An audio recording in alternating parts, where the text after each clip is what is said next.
जय हिंद बच्चों, आप सभी का मेरी हिंदी की कक्षा में स्वागत है।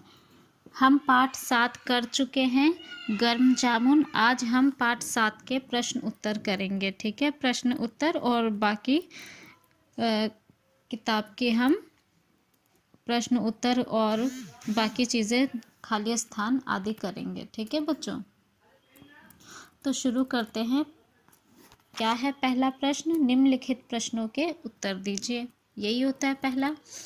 तो प्रश्न है पहला, बुढ़िया कहाँ रहती थी? कहाँ रहती थी बुढ़िया? बंगाल में। तो उत्तर आपका होगा बंगाल। दूसरा है, बुढ़िया के अभिमान का क्या कारण था? क्या कारण था बुढ़िया के अभिमान का? किस लिए उसे घमंड था? उसे घमंड क्यों था? क्योंकि जो वो कविताएं सुनाती थी, उसकी कविताओं की प्रशंसा लोग करते थे। जो सुनते थे उनकी प्रशंसा करते थे, श्रोताओं द्वारा उनकी कविताओं की प्रशंसा करना। क्या कारण था? श्रोताओं यानी जो सुनती थी, उनके जो लोग सुनते थे उनकी कविता, उनकी प्रशंसा करने के कारण उसमें अभिमान था।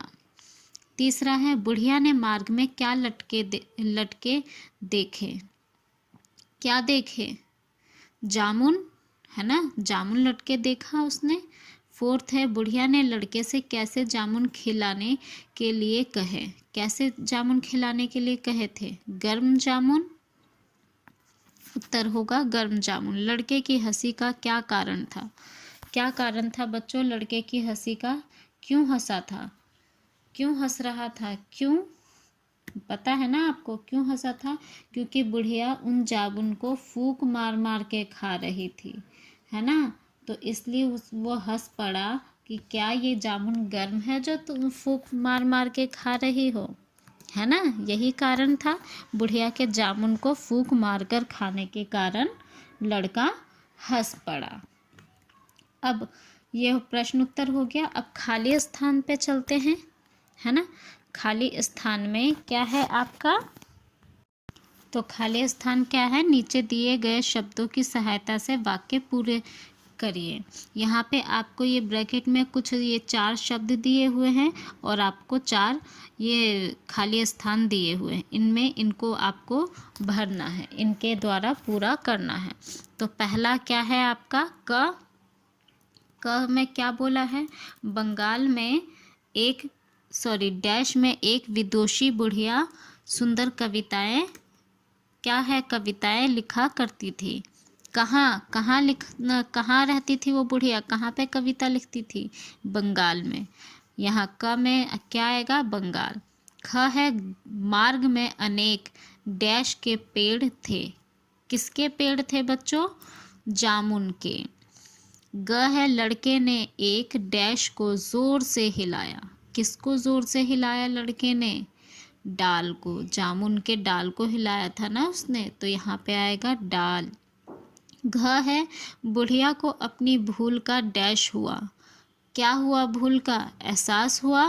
ठीक है, यहाँ पे आएगा एहसास। बुढ़िया को अपनी भूल का एहसास हुआ। अब आगे प्रश्न 3 है। क्या है? निम्नलिखित शब्दों से वाक्य बनाओ।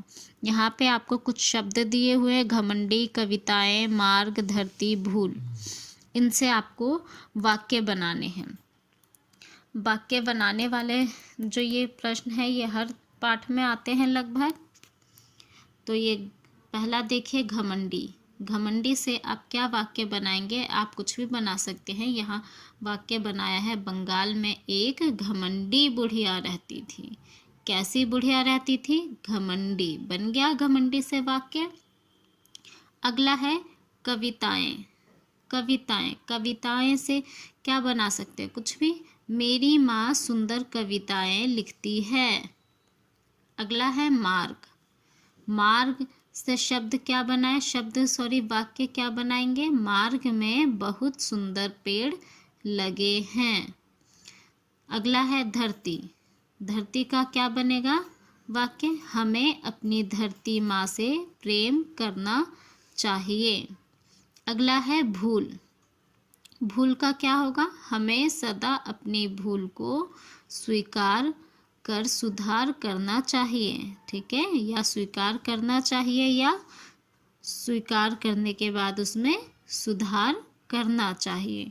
तो इन्हें आप अपनी कॉपी में और किताब में सुंदर सुंदर लिखेंगे। बच्चों ये जो प्रश्न उत्तर मैंने करवाए हैं आपको इस पाठ के, इसे आपको अपनी कॉपी में करना है और साफ साफ काम करना है, साफ साफ और सुंदर सुंदर लिखना है। और जो प्रश्न 2 है खाली स्थान और वाक्य बनाओ, इसे आपको अपनी किताब में करना है, कॉपी में नहीं करना है, किताब में करना है। ओके बच्चों, जय हिंद बच्चों।